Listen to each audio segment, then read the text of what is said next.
भगवान श्री कृष्ण ने कर्म को महत्व दिया और कहा, कर्मण्येवाधिकारस्ते मां फलेषु कदाचन। इसका अर्थ है कि हमारे पास केवल कर्म करने का अधिकार है, लेकिन उसके फल पर हमारा कोई नियंत्रण नहीं है। यह उदाहरण हमें सिखाता है कि हमें बिना किसी फल की चिंता किए अपने कर्म को ईमानदारी से करना चाहिए। धर्म और अधर्म। भगवान श्री कृष्ण ने धर्म और अधर्म के बीच के भेद को स्पष्ट किया। उन्होंने कहा, धर्मो रक्षति रक्षितः, अर्थात धर्म उसकी रक्षा करता है जो धर्म का पालन करता है।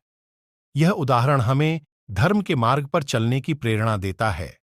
आत्मनियंत्रण और स्थिरता। भगवान श्री कृष्ण ने आत्मनियंत्रण और मन की स्थिरता को अत्यंत महत्वपूर्ण माना। उन्होंने कहा, योगस्थ कुरु कर्माणि। इसका अर्थ है कि हमें योग और ध्यान के माध्यम से अपने मन को स्थिर रखते हुए अपने कार्यों को करना चाहिए। यह उदाहरण आत्मनियंत्रण की आवश्यकता को रेखांकित करता है। समर्पण और भक्ति। भगवान श्री कृष्ण ने भक्ति और समर्पण को भी महत्व दिया। उन्होंने कहा, सर्वधर्मान परित्यज्य मामेकम शरणम व्रज, अर्थात सभी धर्मों को छोड़कर मेरे पास आओ और मैं तुम्हें मुक्त कर दूंगा। यह उदाहरण हमें भगवान के प्रति पूर्ण समर्पण और भक्ति की ओर प्रेरित करता है। अद्वैत और एकता।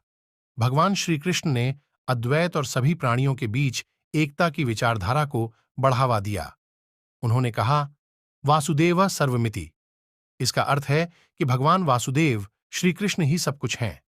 यह उदाहरण हमें यह सिखाता है कि सभी प्राणियों में एक ही दिव्यता है और हमें इसे पहचानना चाहिए।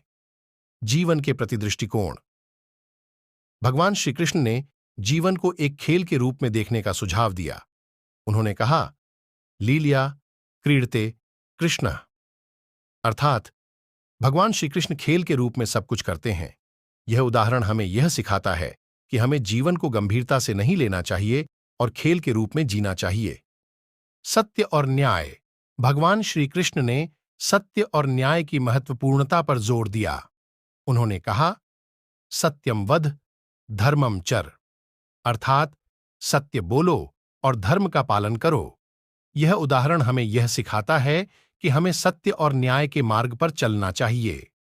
माया और मोह। भगवान श्री कृष्ण ने माया और मोह से बचने की सलाह दी। उन्होंने कहा, मायावी लीलिया मोहयति, अर्थात माया के खेल से मोहित होना माया का कार्य है। यह उदाहरण हमें यह सिखाता है कि हमें माया और मोह से बचने के लिए विवेक और समझदारी का उपयोग करना चाहिए।